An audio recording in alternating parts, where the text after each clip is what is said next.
Olá, tudo bem contigo? Eu espero que sim. Hoje nós vamos falar sobre o discípulo e a sua família. E o meu desejo sincero é que Deus ilumine a sua mente para que você siga aprendendo e compartilhando.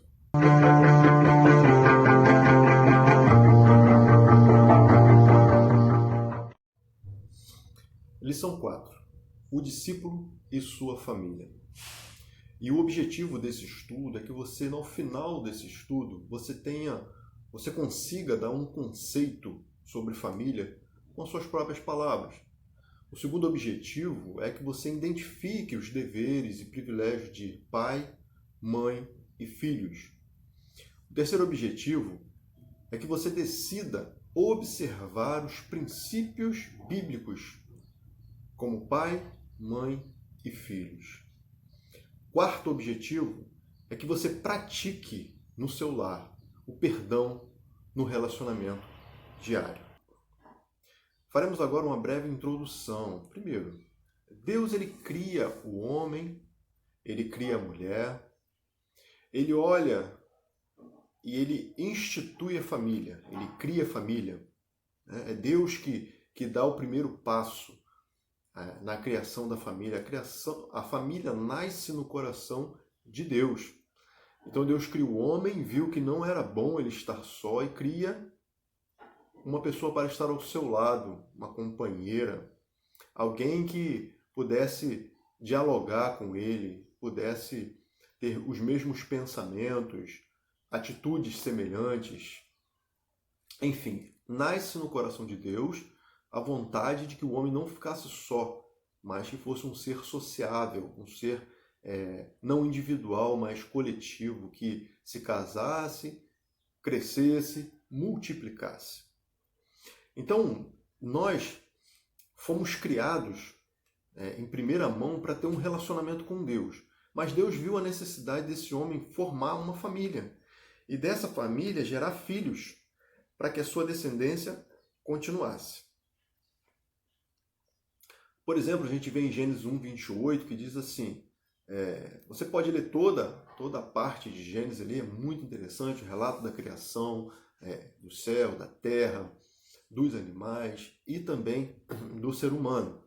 E aí quando ele fala do homem e da mulher, ali no versículo 28, ele vai falar assim, sejam férteis, multipliquem-se. E aí continua, dominem sobre os peixes do mar.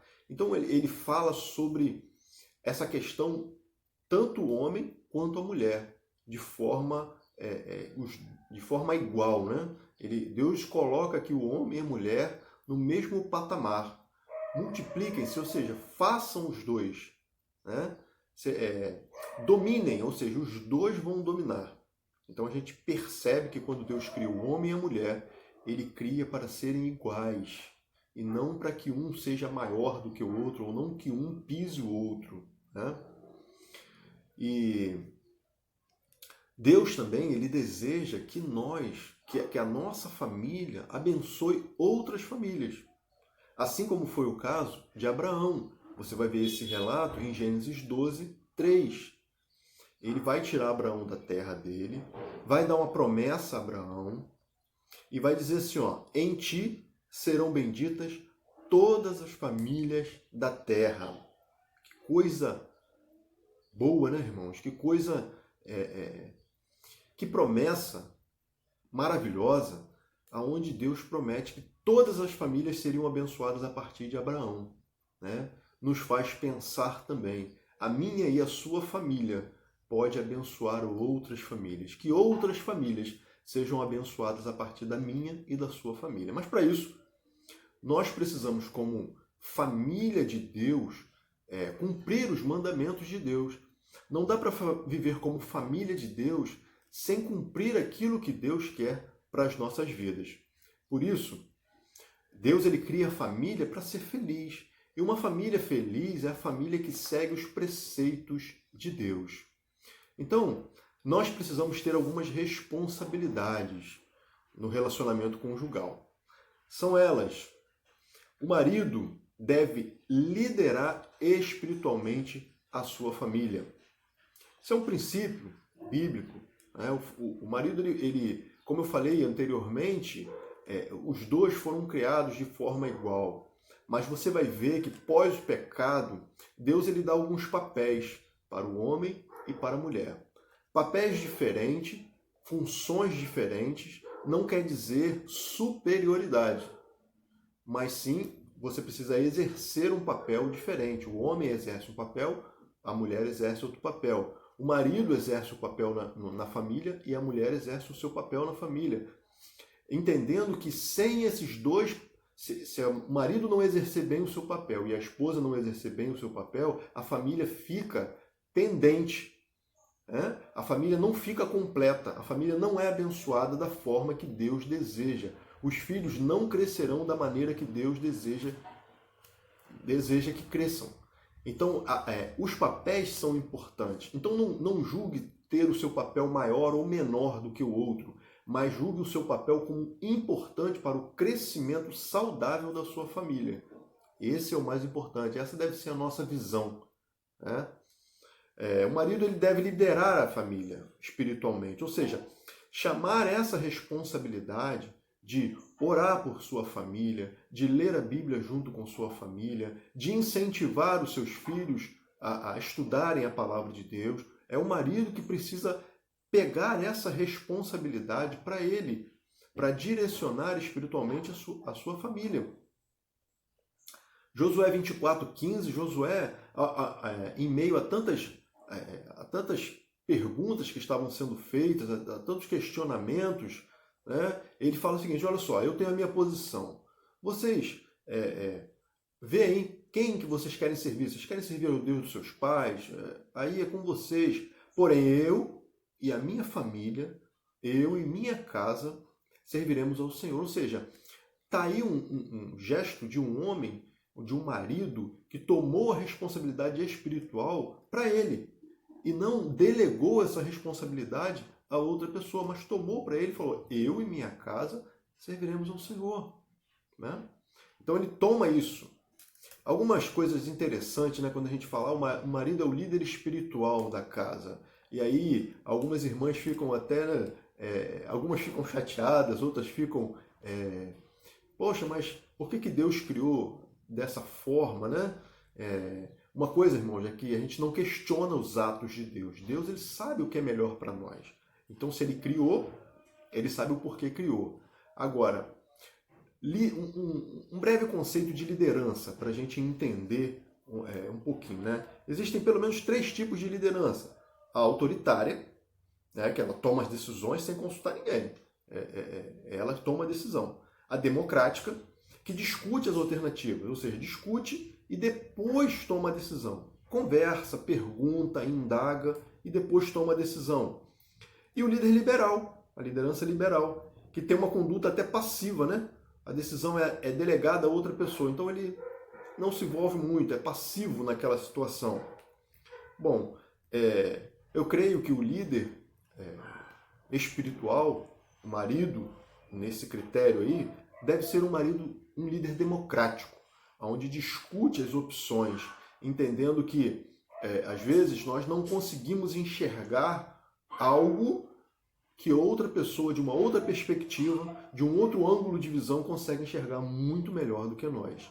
Então, essa liderança precisa ser uma liderança democrática. Né? Você não perde a sua liderança por ser democrático.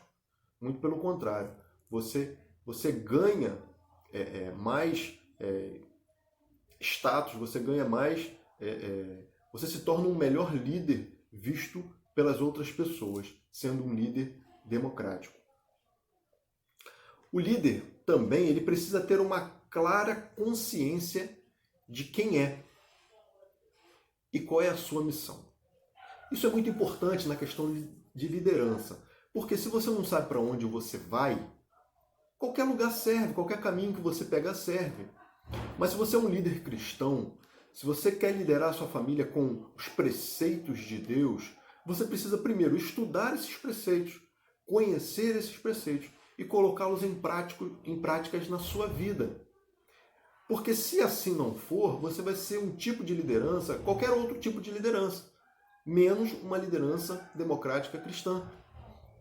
né? Você precisa ser um líder de acordo com aquilo, do conhecimento de quem você é e do conhecimento da onde você quer chegar. Bom, se eu quero levar a minha família à salvação de suas almas, se eu quero levar a minha família a um relacionamento com Deus, eu preciso me relacionar com Deus em primeira mão. E aí estimular os meus familiares a fazerem a mesma coisa. O marido também deve ser exemplo. Irmãos, exemplo é uma coisa que não precisa ser falada, exemplo é para ser vivido. Você precisa ser exemplo, por exemplo, de um pai que estuda a Bíblia, de um marido que estuda a palavra de Deus, que ora. Seus filhos têm visto você estudando a Bíblia? Seus filhos têm visto você orando? Seus filhos têm visto você tendo uma vida diante de Deus prazerosa, né? Que você sinta vontade de fazer, que você faça com alegria no coração e não somente por uma mera obrigação de frequentar a uma igreja, de frequentar uma reunião porque é domingo e eu preciso estar ali, mas você faz isso com prazer porque, pare e pense, é algo correto o que eu vou dizer aqui. As crianças, os filhos observam as suas atitudes, as suas emoções. As crianças estão percebendo essas coisas. E não adianta a gente querer enganar, porque as crianças, os adolescentes, jovens, os filhos de um modo geral, eles observam todas essas coisas. Então o marido precisa ser um exemplo, né? Ele precisa buscar o reino de Deus em primeiro lugar na sua vida, para que seus filhos percebam e queiram também esse reino em suas vidas. O marido, ele também precisa amar a sua esposa. Meus irmãos, às vezes a gente fala muito do marido que é o líder da casa. Mas o marido, ele precisa amar a esposa e não é um amor qualquer, não. Olha o exemplo que Efésios 5:25 nos traz. Maridos, amem suas mulheres, assim como Cristo amou a igreja e entregou-se a si mesmo por ela. Dava uma pregação aqui de quase 1 hora só nesse versículo. Porque é tanta coisa que a gente pode retirar daqui. Maridos, amem suas mulheres.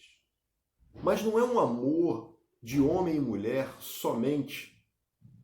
É um amor assim como Cristo amou a sua igreja. Irmãos, Cristo amou a igreja dele a ponto de entregar a sua vida, de ser humilhado, de ser chicoteado, de passar pelos piores maus tratos, de passar pela morte de cruz. Eu pergunto a você, marido, você ama a sua mulher dessa forma? Você ama a sua esposa a ponto de entregar a sua vida, se for preciso, no lugar dela? É algo para a gente parar e pensar. Nós precisamos, como maridos, amar as nossas esposas como Cristo amou a igreja. Eu sei que a Bíblia, ela é muito... Os conceitos bíblicos são muito elevados, né? São conceitos assim, elevadíssimos. E por vezes nós pensamos que não conseguiremos alcançar esses conceitos. Mas é preciso praticar, é preciso demonstrar esse amor, é preciso falar desse amor para a esposa. Porque isso vai fazer toda a diferença num relacionamento. E um relacionamento cristão que o marido não ama a sua mulher, não é um relacionamento cristão de verdade. Pensemos nisso.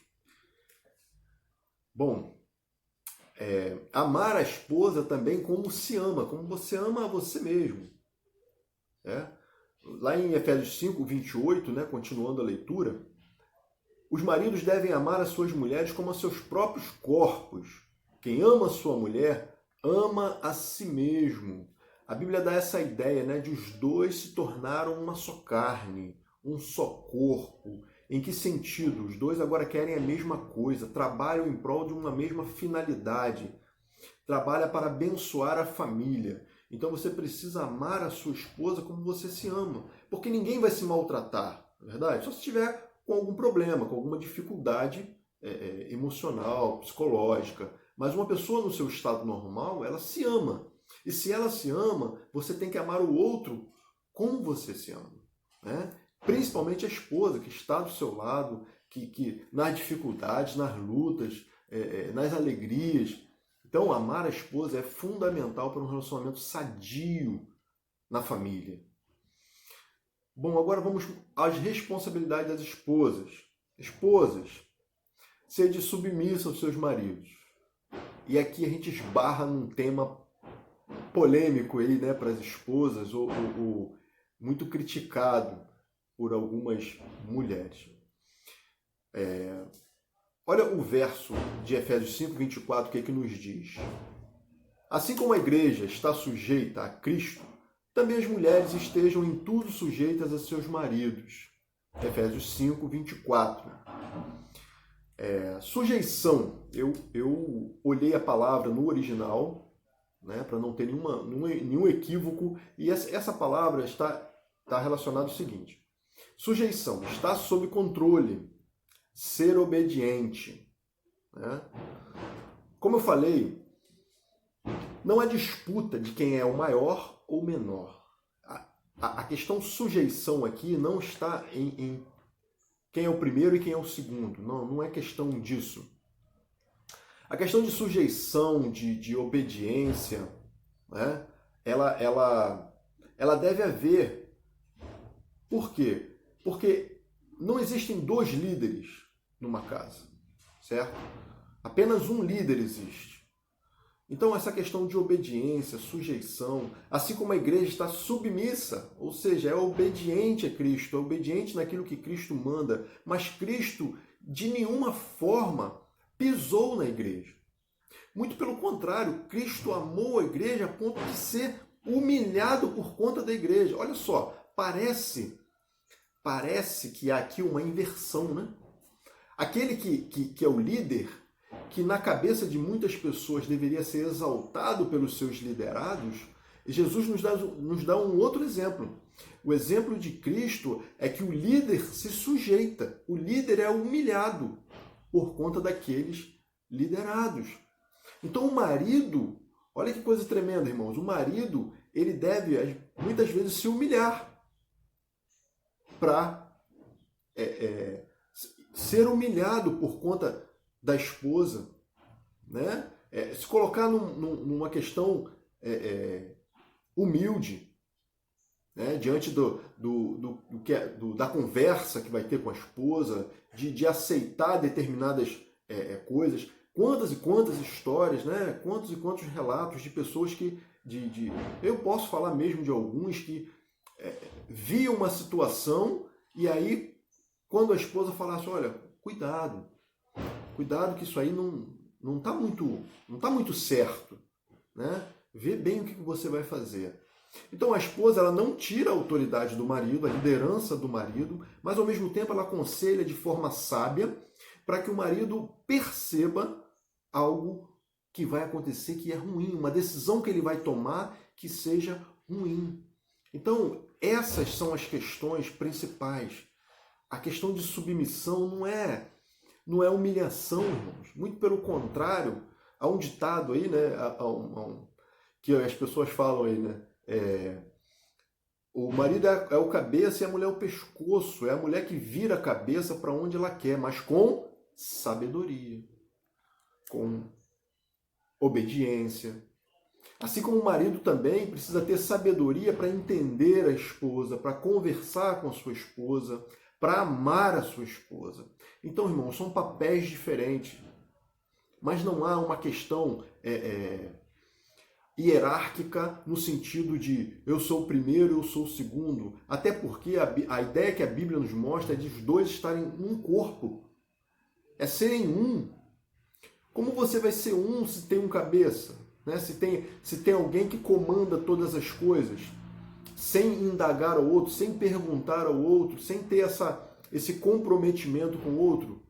Então são coisas que a gente precisa analisar e pensar, né?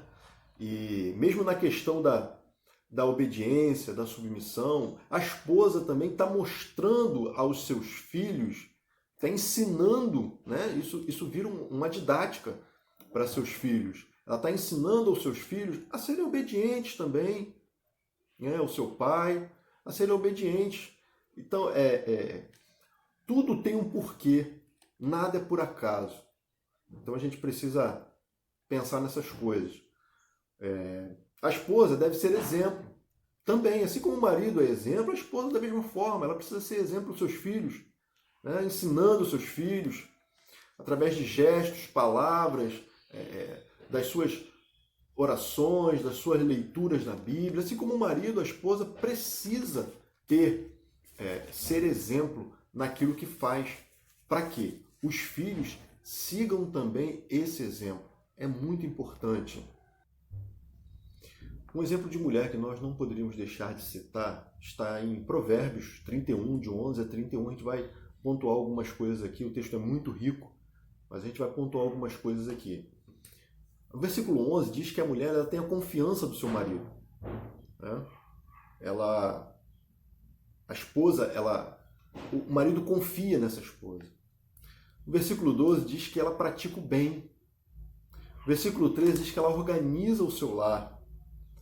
Versículo 15, versículo 13 diz que ela trabalha com boa vontade, né? Não é um trabalho qualquer, um trabalho quase que escravo, né? Mas um trabalho com boa vontade. O versículo 16 diz que ela usa bem o dinheiro em prol de todos. É interessante isso, né? Hoje, graças a Deus, né? A gente tem muitas mulheres que trabalham fora e aí ganham o seu dinheiro. Mas ainda existem aquelas que não ganham o seu dinheiro, né? O marido provê ainda sozinho as coisas do lar. Mas ela é tão sábia, é uma mulher que é tão sábia que ela usa bem o dinheiro, ela economiza, ela faz com que aquele dinheiro que o marido ganhe renda, né? Então é uma mulher sábia. Versículo 20 diz que é generosa com os outros. Versículo 21 e 22 diz que ela protege a sua família, ela tem cuidado dos seus. Versículo 26 diz que ela é sábia e amorosa. Coisa boa, né? Ter uma mulher sábia, que sabe falar na hora que tem que falar, que sabe exortar na hora que tem que exortar, que sabe calar na hora que tem que calar, assim como o marido também, né? Isso não é só de um lado, os dois lados deveriam ser assim.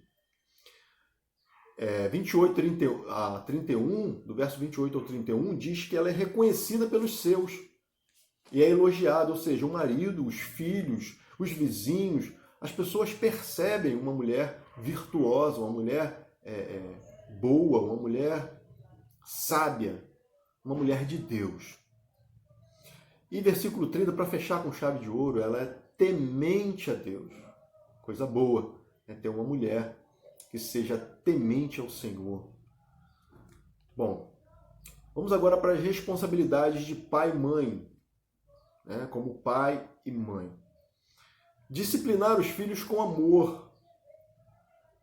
Olha só o que diz Hebreus 12, 7 e 8. Pois qual é o filho que não é disciplinado por seu pai? Se vocês não são disciplinados, e a disciplina é para todos os filhos, então vocês não são filhos legítimos, mas sim ilegítimos. Disciplina. Existe um grande problema hoje em dia com a disciplina. Tem gente que não quer mais disciplinar o seu filho. E existem algumas formas de disciplina. Existe a correção física e a correção de você tirar alguma coisa, tirar algum benefício, né, dessa criança. Hoje, muito em voga aí o celular, a internet, né? Mas existe ainda também a correção que a Bíblia fala da vara, né? A correção física. Sendo que essa correção, no meu entendimento, é uma correção que tem que ser feita até uma certa idade.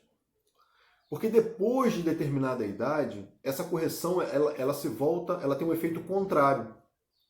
Porque se você disciplina o seu filho até os 6, 7 anos, né, uma correção física, com muito cuidado, né,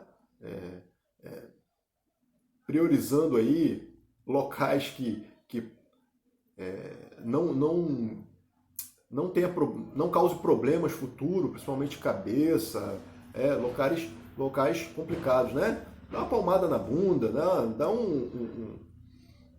pega um chinelo, havaiana, enfim, que vai fazer um barulho muito grande, mas não vai machucar, né? Não vai cortar, não vai causar um dano físico na criança, mas apenas aquele susto para que ela entenda que o que está fazendo não está correto. Claro que isso em última instância, né?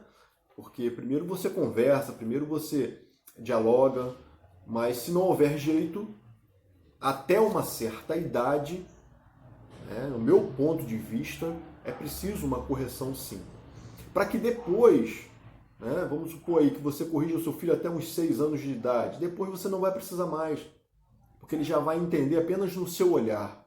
Você olhou para ele e já vai entender que não é para fazer mais. Agora, quando essa correção não acontece cedo e vem tardia, com um adolescente, com um jovem, até mesmo com um adulto, aí a coisa muda de figura, né? Aí o adolescente não vai querer mais ser disciplinado e pode acontecer até uma briga de dois adultos, né? De duas pessoas, e aí o problema vai ser maior. Então, até a correção ela precisa de momentos, ela precisa do tempo, né? Não é de qualquer maneira, não é de qualquer forma, mas a disciplina ela precisa existir. Porque a gente vê hoje muitos filhos indisciplinados, muitos filhos que querem fazer a sua vontade, a qualquer hora, fazer o que lhe apraz. Mas não é assim, né? Por isso a gente vê numa sociedade crianças mimadas, crianças que não sabem o seu limite, que não têm limite, porque esses limites não foram impostos pelos seus pais, através da disciplina. Então, você que é pai, você que é mãe, cuidado com isso. Cuidado. Precisa sim disciplinar o seu filho com amor, com carinho, preocupado em não causar nenhum dano físico, mas é preciso corrigir. Peça sabedoria a Deus, peça direção a Deus para como corrigir, né? Qual é a faixa etária do seu filho e agora? Como é que eu vou corrigir?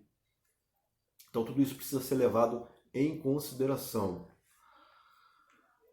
Os pais também precisam servir de exemplo, assim como o marido, a mulher, né? Nós já falamos um pouquinho disso aí. E prestar orientação espiritual aos filhos, né?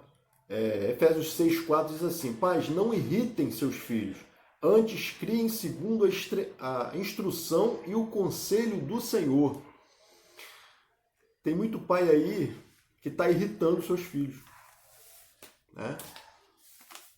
Mas é para criar no temor do Senhor, é para criar na instrução do Senhor, ou seja, é para instruir o seu filho, e essa instrução também vem desde pequeno.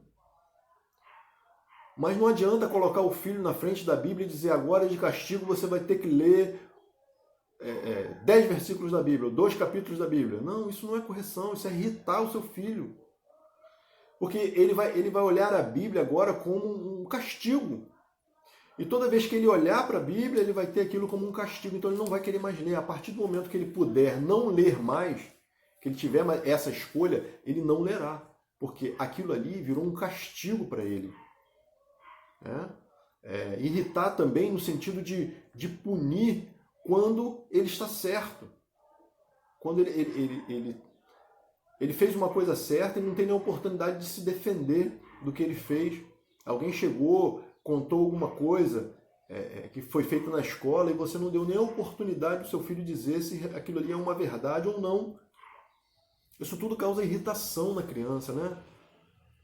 Então os pais precisam não irritar os seus filhos, mas criá-los na demonstração do Senhor, mostrar a palavra de Deus às crianças, ensinar como andar segundo a palavra de Deus.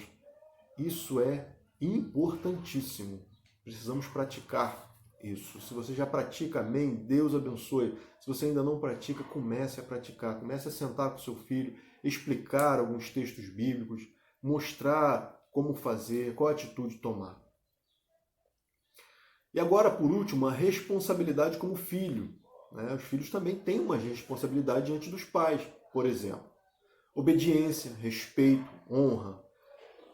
Veja o que diz o Efésios 6, 1 e 2. Vós, filhos, sede obediente a vossos pais no Senhor, porque isto é justo. honra teu pai e tua mãe.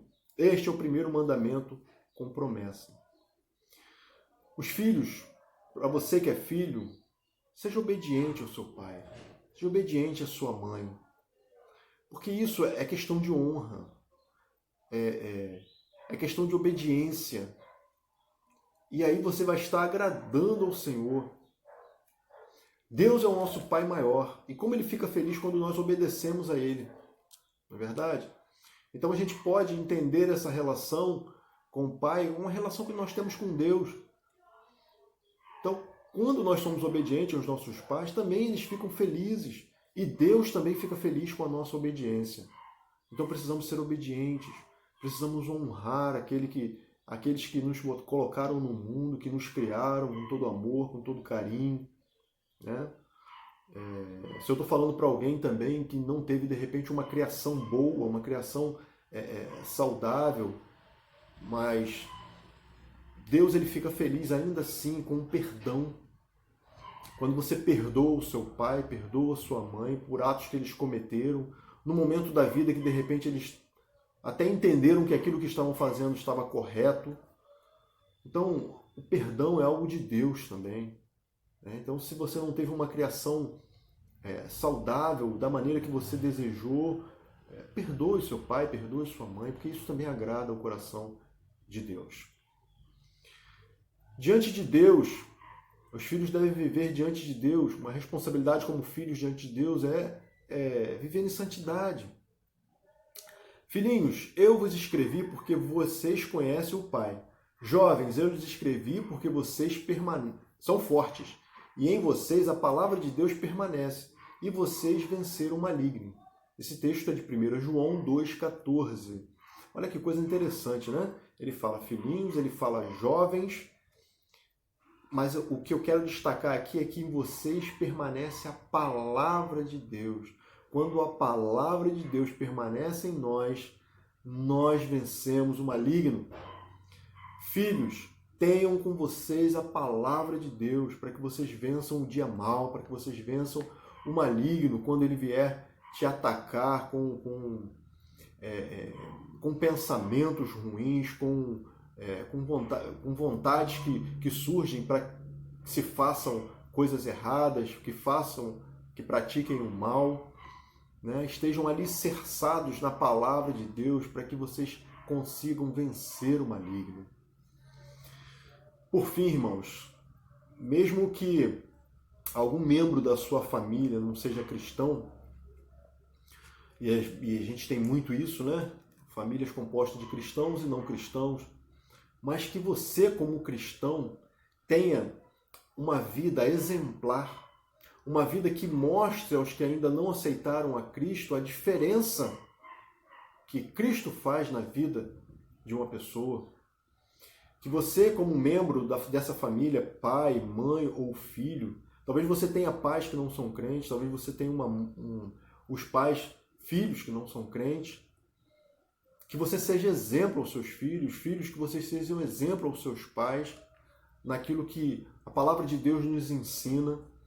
Né? Para isso você precisa debruçar sobre a palavra de Deus, meditar nela e seguir os seus conselhos, obedecer aos seus pais, ainda que eles não sejam crentes, ensinar aos seus filhos, ainda que eles não sejam crentes. Precisamos dar um bom testemunho. E quando eu falo testemunho, é falado e também um bom comportamento. A vida, na prática, precisa demonstrar a diferença que um cristão faz nesse mundo. O texto de Colossenses 3, 18 a 21 diz assim: mulheres, sujeitem-se a seus maridos. E aí continua: maridos, amem suas mulheres. Filhos, obedeçam aos seus pais em tudo. Pais, não irritem seus filhos. Isso aqui é um resumo, né, de tudo que nós falamos até o momento. Eu espero que com essa lição Deus toque profundamente na sua vida para que você pratique esse modelo cristão de família. Existem muitos modelos de família, mas aqui nós nos atemos, né, ficamos no modelo cristão. O que é que Deus quer para a família? Deus abençoe a sua família, Deus abençoe a sua vida, em nome de Jesus. Amém.